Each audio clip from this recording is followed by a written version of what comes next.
हमारा भी आपका भी ज्ञान बढ़े। किसका प्रश्न है? आपको करना था प्रश्न। लोग खड़े हो जाओ। राधे राधे गुरुजी। जी मेरे 2-3 प्रश्न हैं। चुप रहो जी। सबसे पहला प्रश्न होगा कि समाज में जो बढ़ती नकारात्मकता है उसको हम कैसे दूर कर सकते हैं, जो लोगों के मन में है या समाज में है? देखो, नकारात्मकता दूर करने के लिए एक ही उपाय है कि हम सकारात्मक हो जाएं। जी। यदि घर गंदा है तो एक ही उपाय है कि उसे झाड़ू लगाकर साफ किया जाए। जी। नकारात्मकता है तो सकारात्मकता के जल से नकारात्मकता को धुल दिया जाए। जी। साफ कर दिया जाए। यदि आप सकारात्मक हैं, पॉजिटिविटी ज़्यादा है, तो नेगेटिविटी कर क्या लेगी? भाई, जिसकी लाठी उसकी भैंस, जो ज़्यादा मात्रा में होता है, यदि नकारात्मक ज़्यादा हुई तो वो आपको आत्महत्या की ओर भी प्रेरित कर सकती है। और यदि आपके भीतर सकारात्मकता ज़्यादा हुई तो हर परिस्थितियों में आप मजबूती से खड़े रहेंगे। इसलिए भगवान राम के जीवन में उनकी माँ ने वनवास भेज दिया, लेकिन उस वनवास जाने पर भी राम जी 14 साल कैसे रहे होंगे, लेकिन अपने धर्म पर वो टिके रहे। इतनी नकारात्मकता के बाद भी राम सकारात्मक रहे। राम की पत्नी को चुरा लिया रावण ने, राम रो रहे हैं। कोई और होता तो हार जाता, लेकिन राम जी सकारात्मक रहे। और सकारात्मकता इतनी थी कि उनकी सेना बढ़ती चली गई और लंका के राजा को हरा दिया। ये है सकारात्मकता की शक्ति। पॉजिटिविटी में बहुत ताकत है। जी। अगला सवाल गुरुजी, क्या आज के युवाओं में भक्ति की भावना बढ़ रही है? हाँ, आज का युवा भक्ति की ओर बढ़ता चला जा रहा है। बात सही है। तो ये कैसे बदलाव हुआ? अगर आप... सत्संग से।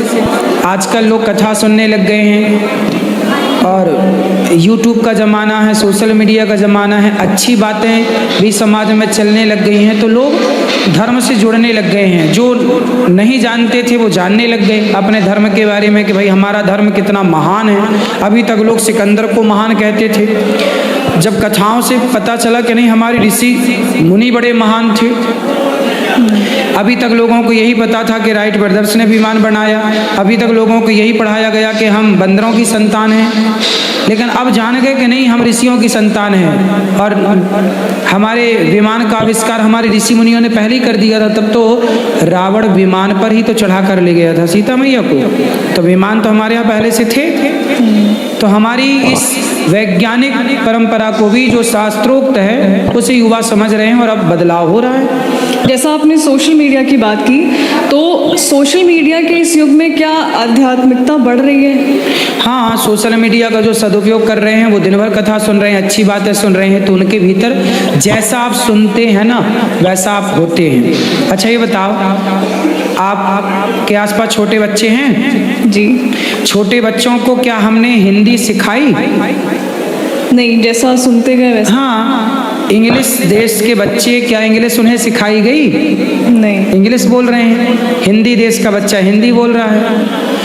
तो बच्चे जो सुन रहे हैं बार बार माँ से, पिता से, समाज से, वही तो सीख रहे हैं। तो सुना हुआ ही समाज में, जीवन में प्रभाव डालता है कि नहीं? तो आप कथाएं सुनेंगे तो अपने आप सकारात्मकता से भर जाएंगे, उसका प्रभाव पड़ेगा।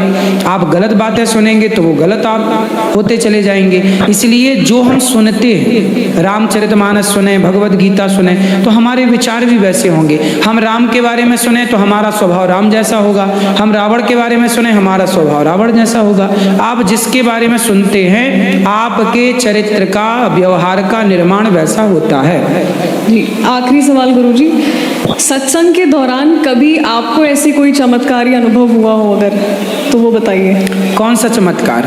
कोई भी जो आपको महसूस हुआ हो। महसूस तो हमें अभी भी हो रहा है। 24 घंटे होता है। गौरी गोपाल आश्रम में हजारों लोग भरपेट भोजन खा रहे हैं, भरपेट भोजन निःशुल्क मिल रहा है। 290 वृद्ध माओं की सेवा यहाँ पर निःशुल्क हो रही है। 150 बच्चे यहाँ निःशुल्क रह करके पढ़ रहे हैं और यहाँ पे 400 से अधिक गौ माता रह रही हैं। कोई भी साधु संत आ जाए, सबको पेट भर भोजन मिल रहा है। ये किसी चमत्कार से कम है? बिना पैसे कितनी सेवा है जी। आपको नहीं लगता कि ये भी एक अपने आप में बिल्कुल, चमत्कार है? बिल्कुल, बिल्कुल। ये बिना भगवान की कृपा के संभव नहीं है। और रही बात चमत्कार की, चमत्कार के चक्कर में ना पड़िए। ये संसार में जो आप देख रहे हैं, प्रत्येक रोज सूर्योदय होता है, रोज अस्त होता है। अभी सब जगह अंधकार है, रात्रि है ना, दिन में सब जगह प्रकाश होता है। आपको नहीं लगता कि चमत्कार है? अभी तक तो यहाँ अंधेरा था, अपने आप उजेला कैसे हो गया? जो आकाश हमें सफेद और नीला दिखाई पड़ता था, वो आकाश में 4 तारे कैसे चमकने लग गए? आपको नहीं लगता कि सब चमत्कार है? ईश्वर का नित्य चमत्कार है। पानी की बूंद से, पानी की 2 बूंदों से एक मनुष्य का निर्माण हो जाता है। ईश्वर की शक्ति है, यही सबसे बड़ा चमत्कार है। माँ के शरीर में कहीं भी काटो, आपके शरीर में कहीं भी एक कट लगाया जाए ना, खून निकलेगा। लेकिन जब एक स्त्री माँ बनती है और बच्चे को छाती से लगाकर दूध पिलाती है तो खून नहीं निकलता, अमृत जैसा दूध निकलता है। ये चमत्कार नहीं है जी। बच्चे के जन्म के पहले वहां पर दूध नहीं था, दूध की कोई धारा थी, लेकिन बच्चे के जन्म होने के बाद बच्चे के लिए भगवान ने दूध की धारा बहा दी।